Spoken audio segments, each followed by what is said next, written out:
तो जैसा कि मैं देख रहा हूं, आप भी मुझे देख रहे हैं, तो बिना देरी के स्टार्ट करते हैं। Hi, this is Rajan Solanki, your one and only favourite Toofan. आज एक नई कहानी के साथ तो शुरुआत करते हैं बिना देरी के। जैसा कि आपने हमारी पिछली वीडियो में देखी कि ल्यूसीफर, शैतान और ईश्वर के मध्य एक युद्ध होता है जिसमें ल्यूसीफर हार जाता है और इसी के साथ ल्यूसीफर और उसके साथी एंजल्स को स्वर्ग यानी हेवन से निष्कासित कर दिया जाता है, यानी पूर्णतः बहिष्कार कर दिया जाता है ईश्वर के द्वारा ल्यूसीफर का। और ये बात ल्यूसीफर जान चुका था, इसीलिए ईश्वर ने पहले मानव एडम और ईव की रचना करी। उन्होंने एडम और ईव को बनाया ताकि वो एंजल्स की जगह ले सकें।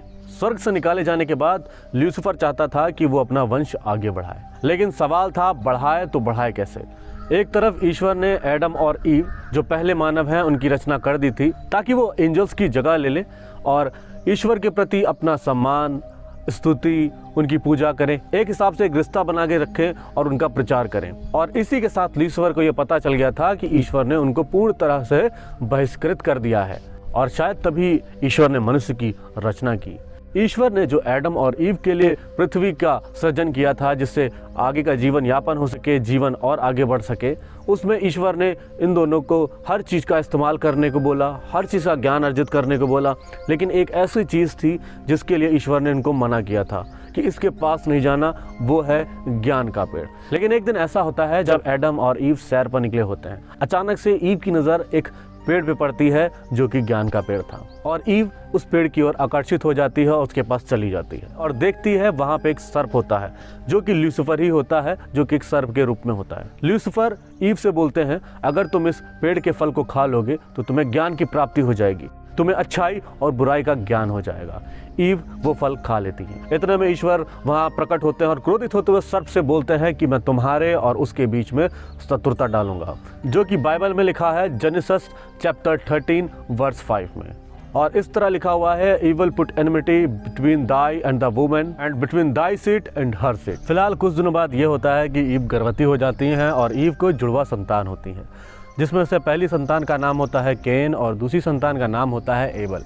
जो पहली संतान केन होती है वो असल में ल्यूसीफर की ही संतान होती है और जो दूसरी संतान होती है एबल, वो एडम की संतान होती है, या कहें ईश्वर का आशीर्वाद होता है। केन, जैसा कि आप जानते हैं, ल्यूसीफर की संतान होती है तो उसके अंदर वही सारे गुण होते हैं, उतना ही बुद्धिमान, उतना ही बलवान, उतना ही बलशाली होता है और दिखने में बहुत खूबसूरत होता है, जो कि आधा एंजल और आधा इंसान होता है। फिलहाल कुछ समय बीतता है और दोनों भाई बड़े होते हैं। केन जो बचपन से ही ईश्वर के प्रति नकारात्मक होता है और एबल जो ईश्वर के प्रति बचपन से ही सकारात्मक होता है, वो ईश्वर में ज़्यादा विश्वास रखता है। जब दोनों भाई बड़े होते हैं, जो केन होता है वो किसानी करता है और एबल होता है वो भेड़ों को चराता है। जैसा कि एडम और ईव ईश्वर के दिखाए हुए रास्ते पे चलते हैं और अपने पुत्रों से भी कहते हैं कि आप ईश्वर की स्तुति करें, उनकी पूजा करें, उनको भेंट दें, उनको प्रसन्न करें, उनका प्रचार करें, तो दोनों भाई कोशिश करते हैं। लेकिन जो केन और एबल में जो ईश्वर को भेंट दी जाती थी, अक्सर देखा जाता था जब एबल और केन ईश्वर को भेंट देते थे तो एबल की भेंट को ईश्वर बहुत ही प्रसन्नता पूर्वक स्वीकार करते थे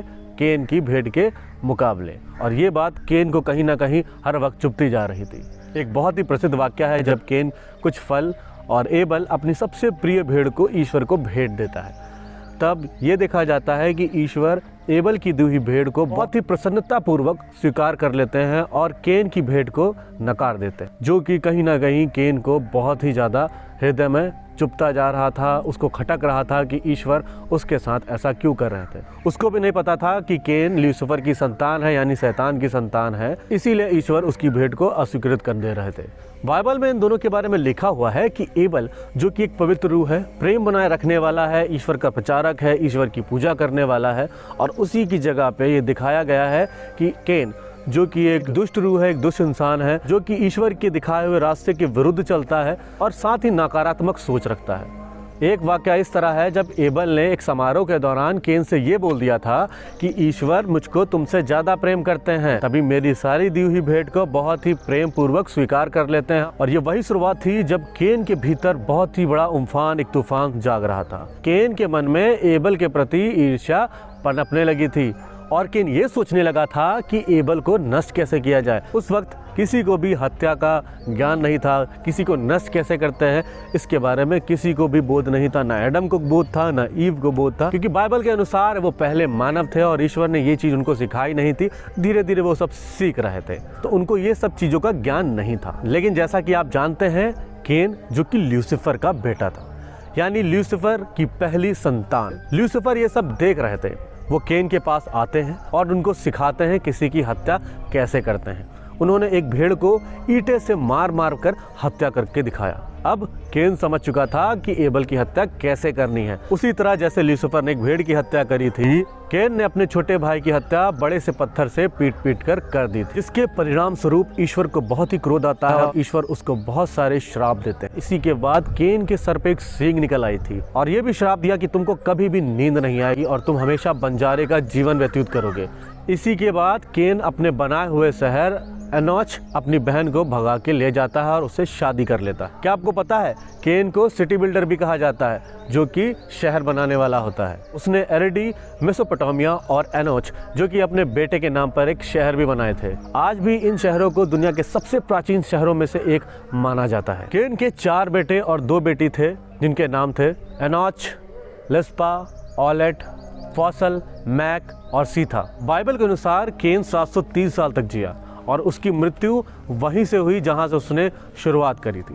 यहाँ कहने वाली बात है, जहां से केन ने शुरुआत करी थी वहीं उसका अंत हो गया। जी हाँ, केन ने जैसे अपने छोटे भाई एबल की मृत्यु करी थी, एक बड़े से पत्थर से उसके सर को पीट पीट के उसको मार डाला था, उसी प्रकार से केन का घर ढह जाता है और उसकी मृत्यु पत्थरों से ही होती है, यानी दब जाने की वजह से हो जाती है। अब ये कहेंगे कि जैसी करनी वैसी भरनी, जहाँ से आप शुरुआत करते हैं वहीं से आपका अंत होता है। इसी के साथ ये होता है कि केन का जो बचा परिवार होता है वो नोआ नदी में बाढ़ आ जाने की वजह से उसमें बह जाता है और साथ ही साथ केन और उसके सारे परिवार का वहीं पे अंत हो जाता है।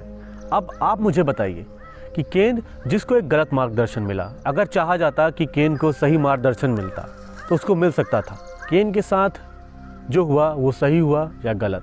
केन जो कि ल्यूसीफर की संतान थी, माना वो एक शैतान की पहली संतान थी, लेकिन क्या अगर उसके साथ भेदभाव ना किया जाता, अगर उसको सही मार्गदर्शन दिया जाता, क्या वो सही रास्ते पे चलता? देखने को ये मिला कि केन भले ही ईश्वर के प्रति थोड़ा नकारात्मक था, लेकिन वो कोशिश करता था कि ईश्वर को किसी तरीके से प्रसन्न कर सके। अब आप इस चीज़ को डिसाइड करें, आप बताएं कि क्या केन को सही मार्गदर्शन मिलने के बाद केन सही मार्ग पे चल सकता था, या फिर केन खुद ही मजबूर होकर इस रास्ते पर चलने लगा? तो आपको हमारी वीडियो कैसी लगी कमेंट करके ज़रूर बताएं, अपना रिव्यू दें। आपका रिव्यू बहुत ही अमूल्य है। हमारी वीडियो को लाइक करिए, शेयर करिए, कमेंट करिए और हमारे चैनल को सब्सक्राइब करके इसी तरह अपना प्यार और अपना सपोर्ट इसी तरह देते रहिएगा। लव यू, दिस इज़ तूफान। और हाँ, आपको अगली वीडियो किस कहानी पर चाहिए कमेंट बॉक्स में लिखे, मैं कोशिश करूँगा आपको ज़रूर सुनाने की। तब तक जुड़े रहिए, अपना प्यार देते रहिए। लव यू, दिस इज़ तूफान।